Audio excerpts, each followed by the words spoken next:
This is a video about how to bind a quilt the Cindy way. I said I would make this, but you know what? I just got tied up and never made it. So here we go. This is a jelly roll strip. 2.5 inches wide is how wide that I cut the strip. They really work better at 2 1/4, but with 2.5, you have some freedom. You have some fudge freedom.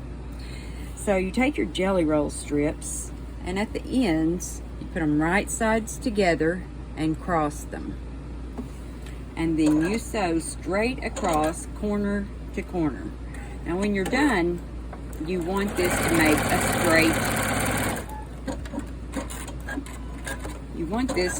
straight piece, like this. If it doesn't, then you probably sewed across the wrong corner. And what I do is go to the next one, flip it over, put it right sides together, and just, I don't even worry about how far or measure or anything like that. And I'm using a stitch in the ditch foot, but you can use whichever one you want. So I'm just going to sew straight across like that. Take the next piece, take the next jelly roll strip, and do this until you have used all of your jelly rolls. Now I usually make a lot more than I need because I keep a box full of these. And then when you get all of your pieces like this, I'm gonna grab my scissors, you're going to trim them. Let's see if I can get in the camera. You're going to just trim about 1/4 inch and trim off the little dog ears. Throw that one over. Take the next one, trim, trim, trim. And you can count out how many inches you have to put binding around the outside. Or you can just do every bit of it that you have. Okay, I'm going to set the blue binding aside, and we're going to look at another quilt with a roll of binding that I've made. What I do is unroll, and then I'll let it fall on the floor. So my binding is in the floor now. I'm going to fold it in half. Do not iron it, because if you iron it, then you're stuck with that crease and it might not fall just right. You want to be able to fudge it a little bit. Now I'm going to go about halfway down, or try to get it in the camera here. I'm going to go a little ways down from the corner. I'm going to leave a tail about 1 foot. And then I'm going to lay this on here. Can you see that even? Let's see. I'm going to lay that right there. I'm going to switch to a 1/4 inch foot. On foot, go in there. Okay. And then I'm just going to slide it on here. And as I go, I'll fold, I'll adjust, line it up on the back of the quilt. Usually I use white thread for everything because it's cheap. So I usually do all of this in just whatever the cheap thread that I have. I use glide thread, but I usually just use white on all of sewing the binding on the back. And then when I get to the front, I match my colors. The top thread needs to match your binding, and the bottom thread needs to match your backing. And I just do it just like this all the way around. It doesn't have to be exact because we have cut this 2.5 inches. So we have an extra 1/4 inch to play with, which ends up being about 1/8 inch when you fold it in half. So I do my stitch a little wider than 1/4 inch maybe, not quite 3/8. I just make this stitch all the way around. Now I have another one that I've already sewn most of the binding on. I'm gonna grab it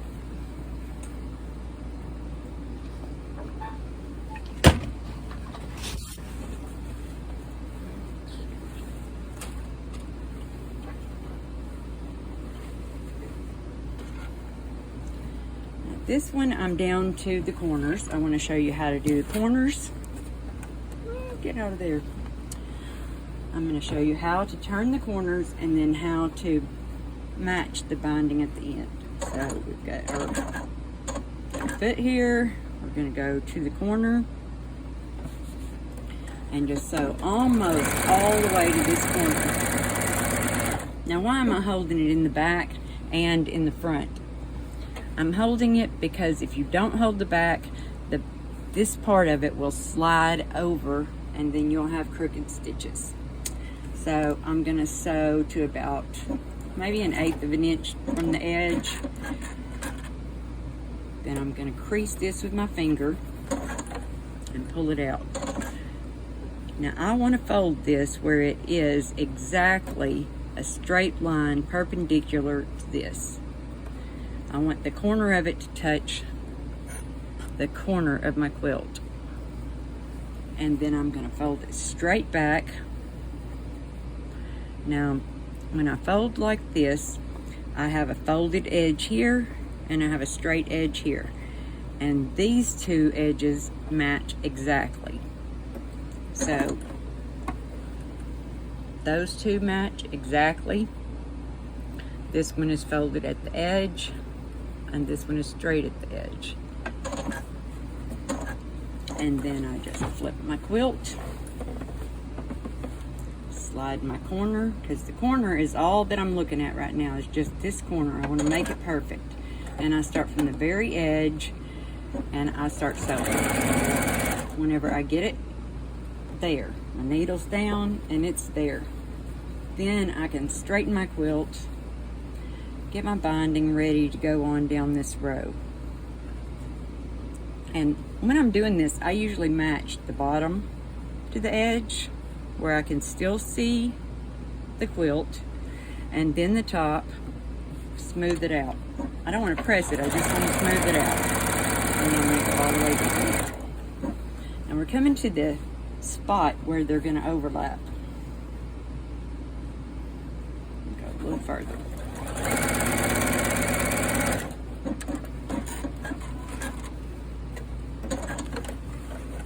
Now this is what it looks like. You've got your two pieces, you've got your quilt, and you've got your two pieces. They're going to meet. You want to sew them together. Now we did all of our other pieces on an angle, but these we're not going to do on an angle because it's too easy to mess it up whenever you do it on an angle. So I've got my two pieces here. I'm going to flatten this one out. It doesn't matter which one, just pick one. And I'm going to stick a pin in it, right there. Try to get it perpendicular, you know. Okay, so there's the pin. Now I want to cut about 1/2 an inch past that. And you can just eyeball it, it doesn't matter exactly how much it is. You just want it to be about that much. And then you lay this one on here. Make sure everything lays perfectly smooth. And then you're going to cut it right where the pin is. Ooh. So I cut that right where the pin is, cut that one over. Now I can take my pin out. Take these two pieces and put them together, right sides together. Pull my quilt out. I can fold it in half. See how I just folded that? I can fold it. I can take my two pieces. You can pin them if you want to. I'm not really a big pinner. And then you just sew it. I sewed a little more than 1/4 of an inch because I cut it a little more than 1/2 an inch. Then you straighten this out and see, does it match perfectly? It does. If it's loose, then you just open it back up and make another stitch. If it's too tight, then you're gonna have to do a little picking. And if you really, really mess it up, you just cut it here, cut it down here, and sew in a whole nother piece. So now we're going to go ahead and finish our binding on the back. And I'll show you how to attach it on the front.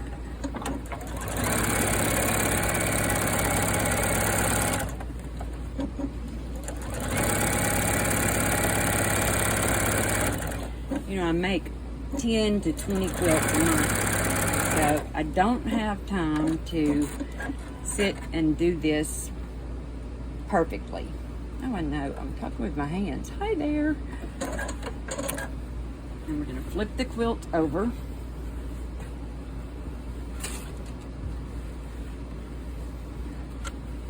And again, I start in the middle of one side. You're going to press this down with your fingers. Nothing needs to be ironed. You just press it down, make sure that that's all the way over. Fold it over, and that's what your binding looks like on the front. It's going to be bigger on the front than the back. Now, if you want this to meet exactly, if you cut it 2 1/4 inches, then it's going to be the same on the front and the back, and you're going to have a beautiful little stitch in the ditch. But I don't really want it to be perfect. I just want it to be complete. This is a stitch in the ditch foot. It has a little guide right down the center. I'm going to switch this out. Put my stitch in the ditch foot back on. And I'm going to look right over here. And I'm going to move to the left. Actually, 2. That moved my stitch over to the right. I mean, look at me, to the right. I don't know right from left. So I moved it to the right. And then I'll just fold this as I go. I'm going to set it right under here. I'm going to put this guide right next to the edge of my binding. And when I start sewing, it's just going to go straight on. I've got it on there, got my needle down. That holds it still so that I can smooth this out underneath and fold it over. So I'm just going to fold it over and sew on down here. And as long as I keep this next to this guide, it's going to be beautiful. So we're going to go all the way down just like this.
Coming to the corner, we're gonna keep going straight till we get to the corner.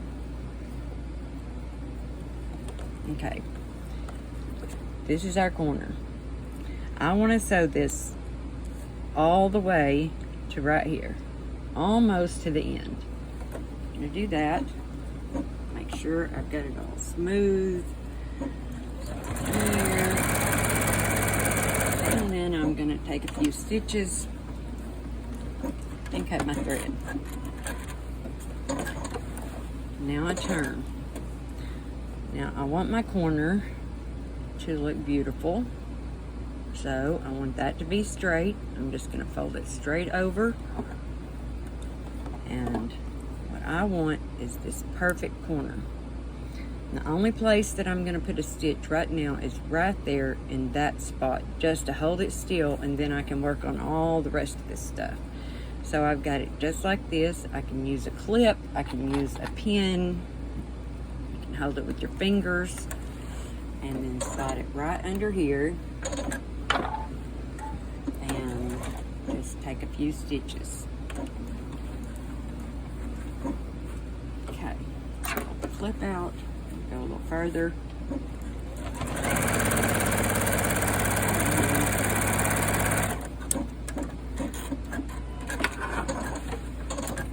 Now, this is what the corner looks like. And you can see the edge because I've used that guide. The edge is very beautiful, very even, very straight. Takes so much less time than doing the by hand sewing. But on the back side, you have kind of a top stitch to the edge. See that little brown seam that runs along there? And it's about 1/8 of an inch, or between 1/8 of an inch and 1/4 of an inch to the side. I like that. If you don't want that there, make your binding 2 1/4 and it'll fall right there on the ditch. But there's a chance you have to really pay attention to not get over onto your binding. So I make it 2 1/2. I'll leave this little stitch in here. And when we're done, you have a beautifully bound quilt. And all that's left is just to put my little label on it and my for sale sign. I hope you guys have great success in doing binding. I've done binding all kinds of different ways, and this is the favorite way that I have found to do it. The easiest, fastest, and most beautiful.